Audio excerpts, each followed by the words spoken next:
Nag-aral, nagtrabaho ng 30, 40 years, up until now. Broke.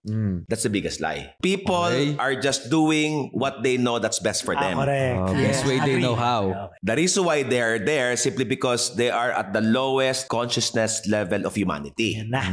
Ang tawag dyan, culturescape. Culturescape. Okay. Ano yung 90 culturescape? to 95% of humanity lives there. Ano yung culturescape? Yan. Okay? Yan. Ito yung napanganak akong mahirap, Okay. mamamatay akong mahirap. Okay. Wala na akong magagawa eh. Mahirap lang kami. Kawawa ako. Which means I am the victim here.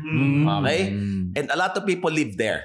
Now, by accident, Okay. Yan. you move to the next level. Yan.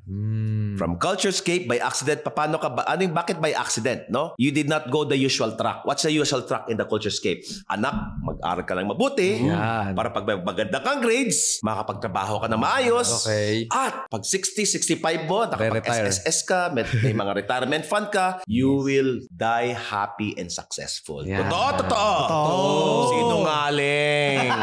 Sige nga. Rich dad na rich dad. Sige nga, tignan natin. Meron ba kayong kilala sa buhay ninyo by 65? Yan na ginawa. Nag-aral, nagtrabaho ng 30, 40 years, up until now. Ano ko? Na happy sila. Broke, unhappy. Unhappy. That's the biggest lie. Agree. And yet people believe in it.